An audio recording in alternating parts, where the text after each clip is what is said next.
Now recording. I didn't ask if you guys were ready. We're recording. It's Podmas, Christmas time, 30 days, Podmas is here, Podmas is here. Hello, welcome to Podmas. We are on the Podmas. Well done, Tim. You're so welcome. There's not one for the audience, so that's just for you two. Welcome to Podmas. We are Game Club Pod. I'm your host for this episode and another episode coming up, I'm sure.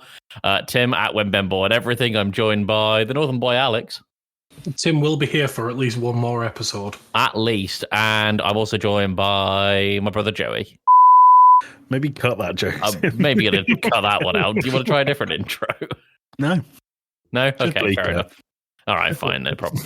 Well, in this Podmas special and another one that's coming up, we wanted to look at PC Gamer Mag's PC Gamer Magazine's top 100 games of all time and kind of talk about our experiences with them. We thought 100 might be a bit much, so we're going to do the top 25 to 11 in this episode, and then in another episode we're going to do the top 10. Sound good, guys? So exciting. Great. All right, well, so Christmassy as well. It's very Christmassy. This is a great present finder episode for people who need presents to give. Right, so number 25 on their list. Have any of you guys played Crusader Kings 3? Nope. I've played earlier installments of the Crusaders King series. It's fine. It's like Age of Empires, but different. How is it different? I don't know. It just is. Great. It's been a while since I've played it, but it's not a bad game at all. We should probably express, by the way, PC Gamer have ranked their games based on the following four criteria: quality of the game, just how good it is; importance in terms of like influence and cultural impact; hotness, how exciting is it; and playability, is it accessible to a modern audience? That explains why so many of these games are skewed to modern releases. Absolutely. But that's Crusader Kings 3. Number 24, Portal. Never heard of it. What's Portal? So Portal's a really fun one. It was basically like the icing on the cake for the orange box, if anyone remembers that, on the Xbox 360 and PS3, I think it came out on as well. Don't know. I mean, that's where I heard of Portal. You put me onto it. Yeah. Phenomenal little puzzle game where you have two portals, one red, one blue, and you solve puzzles with them. I mean, yeah. Banging Good. little puzzle game. Simplicity exceeding expectation, I think. And just massive quality from Valve. I know Valve, like, their whole thing is quality, but for a little indie, well, not even indie, just a small project they just threw out there, fantastic quality. Sparked a massive cult following, made an amazing sequel. Awesome stuff. Alex, your thoughts on Portal? You've played it, haven't you? Yeah, I've played Portal 1 and 2. You played Portal 3?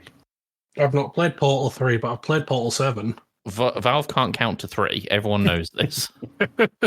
No, like you say, it was a really good at it for its time, and it didn't have replayability per se because it was all the same. It was always going to be the same, but I think it opened the door for a lot more puzzle games as well.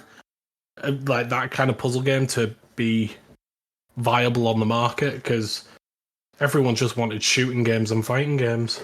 Yeah. You know, Portal, I think, is one of the first games in that kind of era that I think did a funny character that was genuinely laugh out loud funny. I think so many try and fail. And I said of that era because I remembered Conker's Bad Fur Day, and that was funny. But that is definitely a different era of gaming, whereas GLaDOS is genuinely laugh out loud funny. Yeah. I think it's just the dry presentation of I can't remember the voice actor for GLaDOS's name, but her dry delivery. It's not quite Steve. Did Steve tell you that, perchance? Does Steve tell you that? I think just her delivery is fantastic. Also, fun fact, she's the only voice actress to be in every single Valve production. Well, there you go. Fun. Right, number 23 on PC Gamer's list. Sekiro, Shadows Die Twice. From Software, coming in hot. Who? Joey, you've put a lot more time in Sekiro than I have, I think. Flipping great game. It's phenomenal. incredible. It's it's From Software doing what From Software do. They have a very similar format to all of their games, but they change the combat mechanic dramatically. So it's incredibly hard. You've got your bonfire style thing like Dark Souls. You've got your souls as your currency. But Sekiro's combat focuses entirely on parrying and blocking. Mm-hmm. And the presentation of it, the bosses are incredible. The setting is amazing. The customizability with your mech arm thing, I can't remember what it's called. The prosthetic. The prosthetic. Thank you, Tim. The customizability of your gameplay with the prosthetic is phenomenal. This game deserves to be higher than 23, in my opinion. Alex, have you played much Sekiro? I've not played any Sekiro. It's not my style of game, but I've heard nothing but good things, and furthermore, good things from Joey. I love Sekiro for its precision. Like it feels like it feels like it's a game that's really, really rewarding if you are precise and deliberate in your actions. Because if you parry too early or too late, or if you just spam parry, you're going to die very, very quickly. But if you are patient and understand the enemy's attacks and really get to grips with the mechanics of the game, it is unbelievably rewarding. And mega underrated because of the other games that the studio has put out. Oh, yeah. Yeah, big time. I don't think this was FromSoft's biggest title to date, not with Elden Ring on the horizon, but even before Elden Ring came out, I don't think this is their biggest title, but it's super, super gratifying. Yeah. And Tim, if you like the precision, you should definitely try Black Myth Wukong. I do need to try that. It feels like a spiritual successor. I do need to try that. Number 22 on the list, Hollow Knight. Joey also nodding in approval for this one, just as he was with Sekiro. Joey and I have both played Hollow Knight. Alex, have you? I have not. Ah, okay. Well, what do you know of Hollow Knight? Who are you talking to? Am I right that it's a sort of platform adventure in the same kind of style as Battle Block Theatre and what's the other one? Castle Crasher. Is it Castle Crashers? It's more of a Metroidvania than... Oh, is it? Right, okay. Yeah. So, your Castlevanias, your Metroids, your Carry-Ons, that sort of thing. Joey, your experience with the game? Because you put me onto this one. Did I? Because I haven't played that much of it. It's what I've played is great. I just think other games that I really, really would desperately wanted to play came out around the same time, and I never came back to it. What I have played is great. The atmosphere is really good. You play as a bug, which is fun. Challenging combat, good, solid level design. Awesome lore. Don't know that much about the lore. I need to play more of it. It's amazing lore. It's all hand animated as well, which is really nice. Right, it's all cool. Hand drawn 2D animation, which I'm always going to appreciate. It's also developed by two guys, just 2-man dev team. This hot tub. Which in a hot tub, 5 feet apart because they're developers. It's really hard to develop while you're in a hot tub, though. Yeah. Oh, their feet are so pruny. Wait. Are they developing a video game or personally? Close bonds with each other while developing a game. See, one of them sounds very easy in a hot tub. The other one is developing close bonds with another person. Good. Right. Next one on our list, number 21, Alan Wake 2. Haven't played. I own this game. I bought it on the Epic Games Store. Have you played it? Never opened it. Brilliant. I mean, you've heard our episode for Alan Wake 1 is long out, and I didn't have the best time with that. But from what I've heard of Alan Wake 2, I've heard it's phenomenal. Yeah, I've heard it's really good. Yeah. I think I will play it one time or another, but it's on the Epic Games Store, and I forget that that's an actual thing. Yeah. Right, well, we should probably just move on to number 20 then. Hades. Any of you guys played that? Joey hasn't. Alex? I've not played it, but from what I've seen of it, the art style is incredible, the gameplay is very good, and the story is very well written.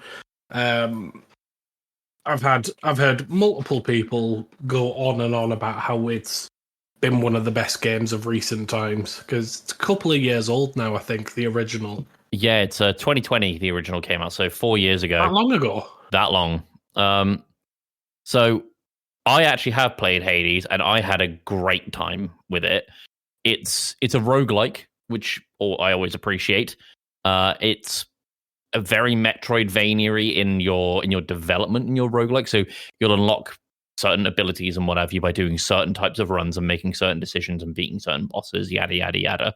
But the voice acting is incredible, art's incredible, gameplay is super super satisfying, especially when you start unlocking like dash mechanics.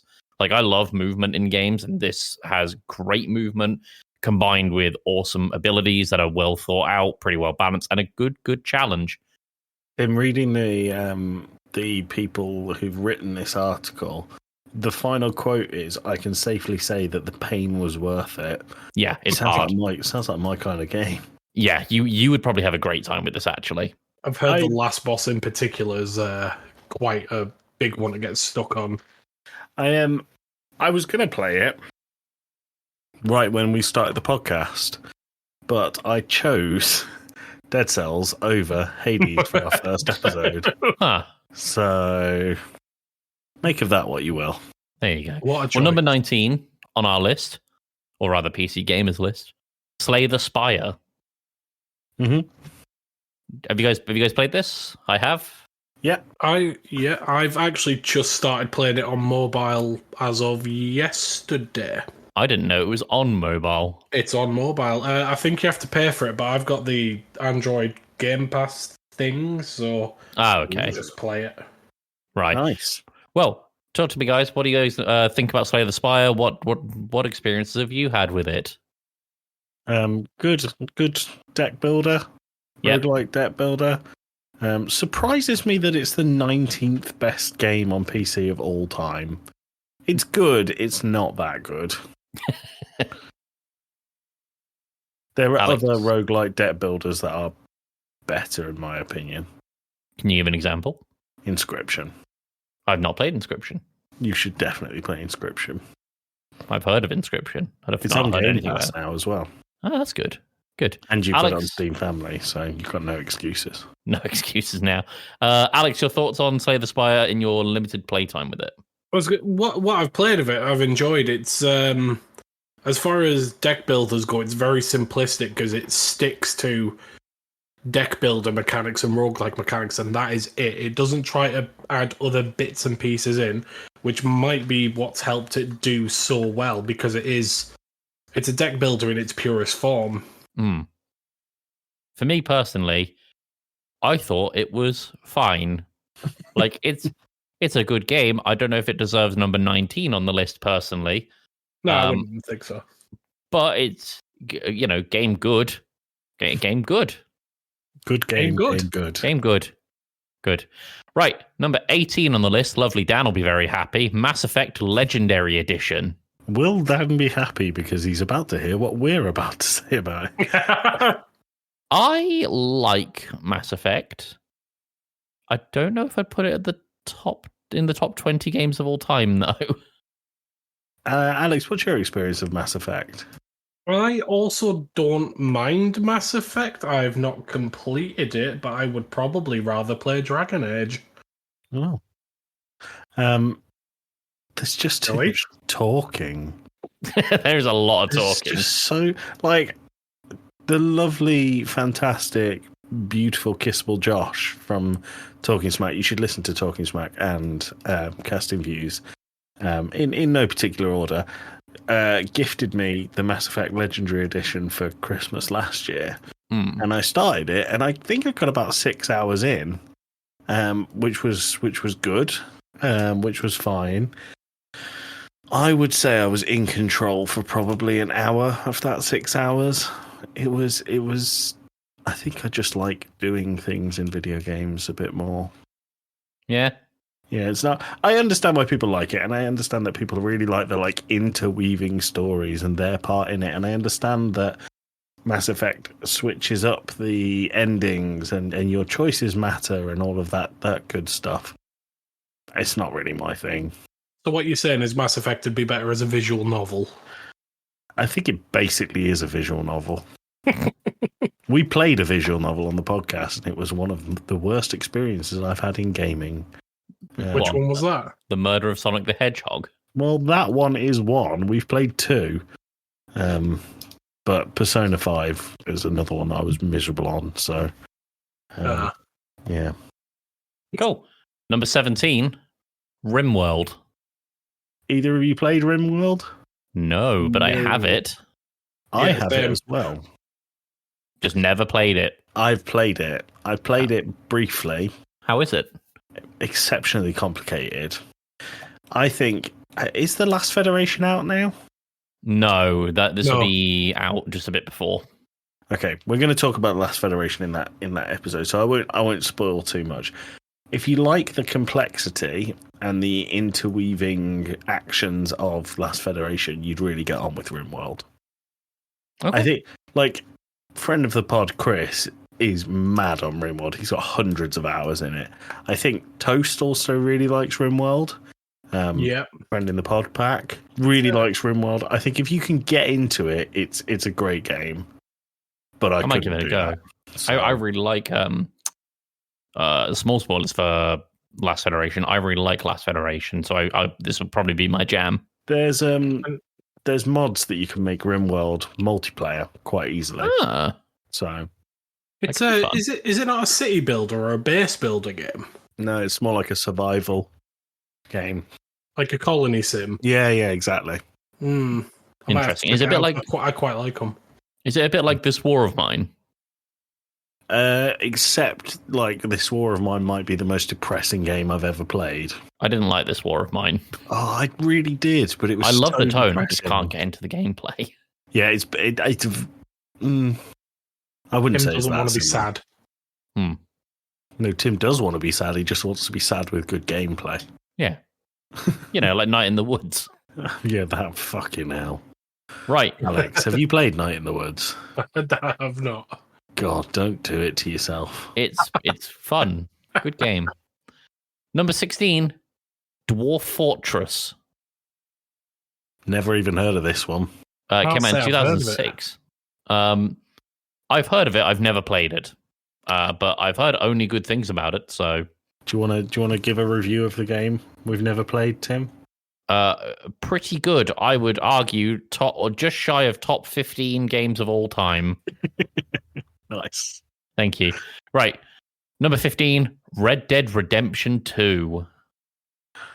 I'm interested in this because this was a Game Club pod episode that never made it to air. Mm-hmm.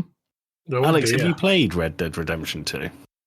I've probably put half a dozen hours into the multiplayer. I've never touched the single player. Interesting way of playing Red Dead Redemption Yeah. 2. Tim, what did you think? So, I really enjoyed the first time I played Red Dead Redemption 2, and it was at your old place, Joey, on your Xbox, because I had the most batshit experience, and I came away from it thinking that was probably the best first impression of a game I've had in a very, very long time. Can you remember what the experience was? Because I can't. Absolutely. So, what's the name of the big city with the trams? Oh, I can't. Santini remember. or something like that? It's been a while. I was in there in a bar, and I tried to take a drink and ended up shooting a guy because overlapping controls. Ran out the bar, got on my horse, and immediately ran it into a tram. So it just died immediately. Ran out of town, got on a train, which I stole, and then drove it into the mountains where I froze to death. Sorry, And you can that's- steal a train. And yeah, you can steal trains. That was my first experience with Red Dead Redemption 2, and I was blown away. But like that is an incredible first impression. And then we went to play it for the podcast, and I kind of hated every minute of it. Wow. Had I completed the game at that point? I don't know. I think this game was part of the reason that we introduced the 10-hour rule on a lot of Game Club pod games.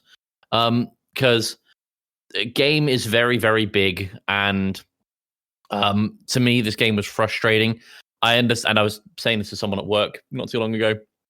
I understand that Red Dead is an absolute marvel in software engineering. It's a masterpiece of a game. I completely appreciate that. But I don't need to see the deer skinning happening 20, 30, 40, 50, 60, 80, 100 times. I Is get one it. of them There's where so you many can't skip deers, it as then. well.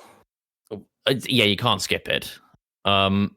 So it almost felt like the developers were just being like, "Ooh, look how realistic we've made it," and that's great for the first 5 times, but I don't need it every time. And it was almost over animated to a fault, to the point that I now have concerns about GTA 6.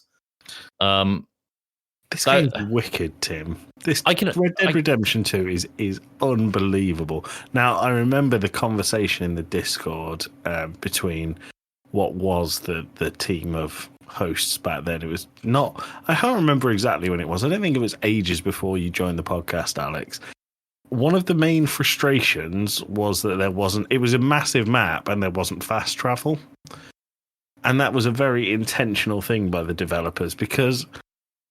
you're rootin' tootin' cowboy shooting. Like, you don't have a car to just go and fly to the other side of the map. Yeah, you can buy fast travel. But the point was that it was really expensive, and you had to experience enough of the game to be able to afford it. And I completely appreciate that, and I 100% appreciate their design decision.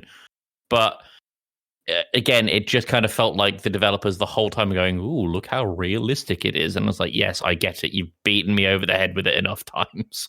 I strongly disagree. I think the thought that's gone into it makes the world feel like we always say the best video games are the ones that you feel like could be a living, breathing world without you in there. But Red Dead Redemption 2 epitomizes that for me. It's so well thought through to make it immersive, I think, that it doesn't feel like over design. It feels like a living, breathing world. Sure. Yeah. And like I say, I know, I recognize that it's a masterpiece of engineering. Just ain't for me. Do you remember how crazy people, you walked in the snow, you left footprints? Yeah, and also the fact that the horses had balls. The horses had balls, yeah.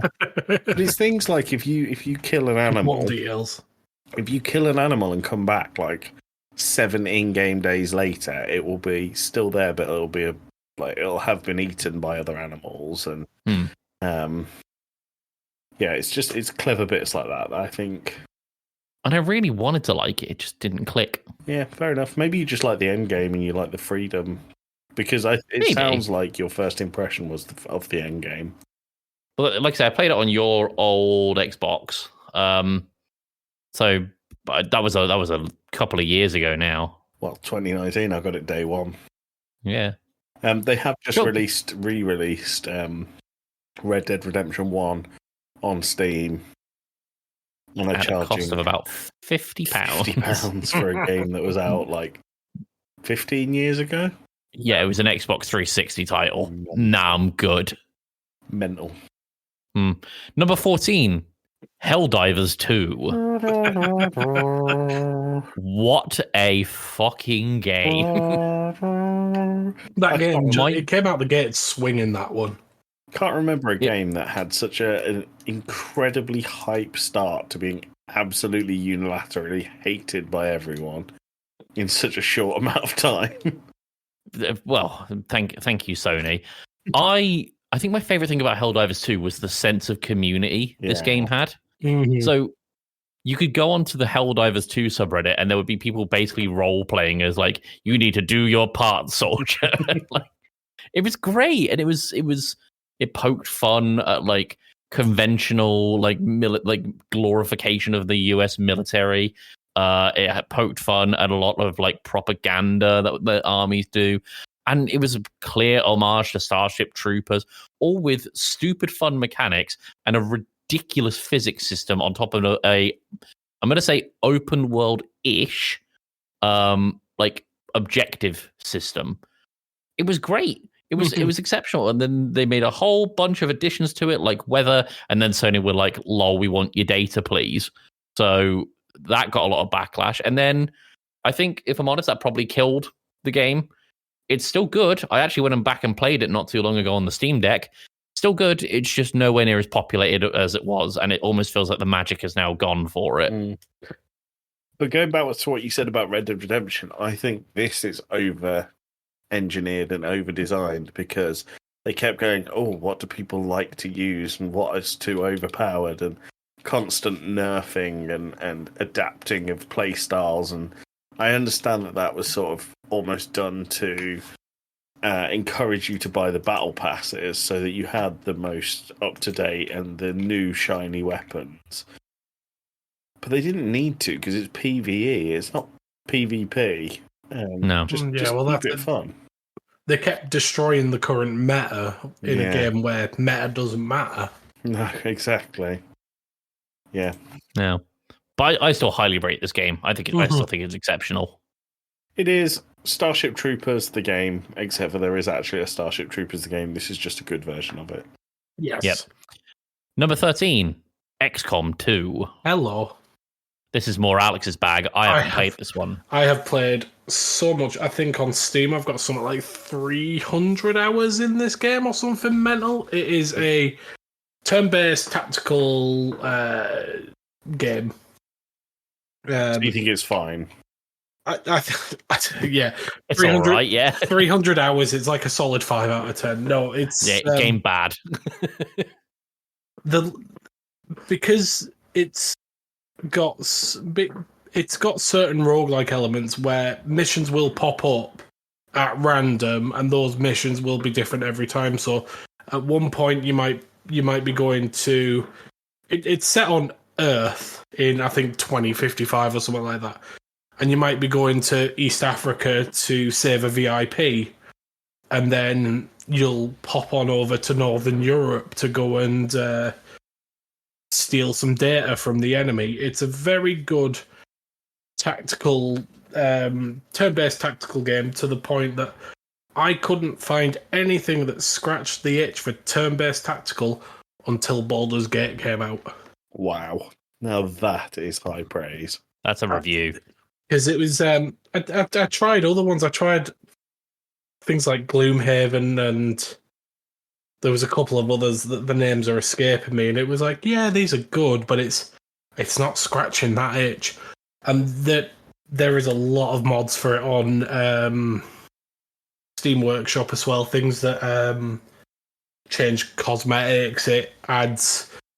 There's ones you can add Mass Effect characters, you can add the voices from Red versus Blue, you can add mental stuff like that, different weapons. There's a mod on there called The Long Dark, which completely overhauls the entire game, and it is incredible. And yeah, I like the game. That didn't come across praise. in what you said. No. It's one of those games where every 6 months or so, I'll go, do you know what? I've not played XCOM 2 in a while. I'll install it again. Nice. Good. Number 12, Total War Warhammer 3. No. I played it. I've played some of the Total War games. I've played some of the Warhammer games. I've not played this. Warhammer. That's all I have I to hear say. this is pretty good. And then lastly, number 11, and this is what we'll be rounding out this part on, but again, join us for the top 10 in an upcoming Podmas episode. Number 11, Metal Gear Solid 3. For PC game?